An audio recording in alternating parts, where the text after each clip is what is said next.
எல்லாருக்கும் வணக்கம். இன்னைக்கு நம்ம சேனல்ல என்ன பார்க்க போறோம்னா, வீட்ல இருக்க பொருட்கள வச்சு road side chicken fried rice தான் பண்ண போறோம். எப்படி செய்யறதுன்னு இந்த வீடியோவ ஸ்கிப் பண்ணாம பாருங்க. ஃபர்ஸ்ட் டைம் பார்க்குறீங்கன்னா சப்ஸ்கிரைப் பண்ணி பாருங்க.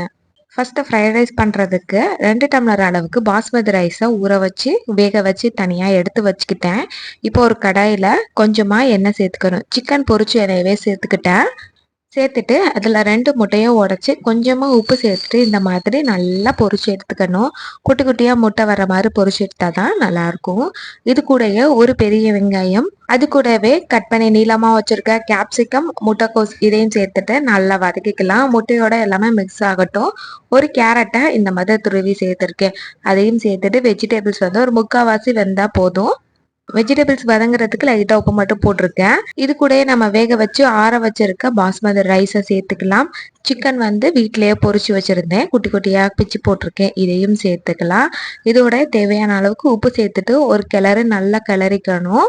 ஹை ஃப்ளேமில் இருக்கு. இப்போ 1 ஸ்பூன் வந்து மிளகாத்தூள் சேர்த்துக்கலாம். வெறும் மிளகை மட்டும் பொடி பண்ணி வச்சுருந்தேன், அதையும் சேர்த்துட்டு நல்லா கலந்துக்கலாம். இதோடயே வேணும்னா நிறுத்திக்கலாம். நம்ம இதே நல்லா கலர சூப்பராக இருக்கும். இன்னும் கொஞ்சம் கலர்ஃபுல்லாக இருக்கிறதுக்காண்டி காஷ்மீரி மிளகாத்தூள் வந்து ஒரு 1/2 டேபிள் ஸ்பூன் சேர்த்துட்டு நல்லா கிளறிக்கிட்டேன். ஹை ஃப்ளேம்லேயே வச்சு எல்லாமே மிக்ஸ் ஆகணும். ரைஸ், வெஜிடபிள்ஸு, முட்டை, அதுக்கப்புறமா சிக்கன் எல்லாமே நல்லா மிக்ஸ் ஆகி கலந்து இந்த மாதிரி வரணும். உப்பு காரம் டெஸ்ட் பண்ணிக்கோங்க. உப்பு பத்தலைன்னா இந்த டைமில் போட்டு கிளறிக்கலாம். எனக்கு லைட்டாக உப்பு பத்தாமல் இருந்துச்சு, அதனால் அதையும் போட்டுட்டு ஹை ஃப்ளேம்லேயே வச்சு நல்லா மிக்ஸ் பண்ணி எடுத்துக்கிட்டேன். இப்போ நம்மளோட ஃப்ரைட் ரைஸ் வந்து ரெடி ஆயிடுச்சு. இது வந்து ஒரு 3 பேர் சாப்பிட்ற அளவுக்கு வந்து செஞ்சுருந்தேன். 2 டம்ளர் அளவு அரிசி தான் போட்டிருந்தேன். மிச்ச பொருள்லாம் சேர்க்கவும் அதிகமான குவான்டிட்டியிலே வந்துருச்சு. இப்போ இந்த அளவு 4 பேர் தாராளமாக சாப்பிட்ற அளவு குவான்டிட்டியில் கிடச்சிருக்கு.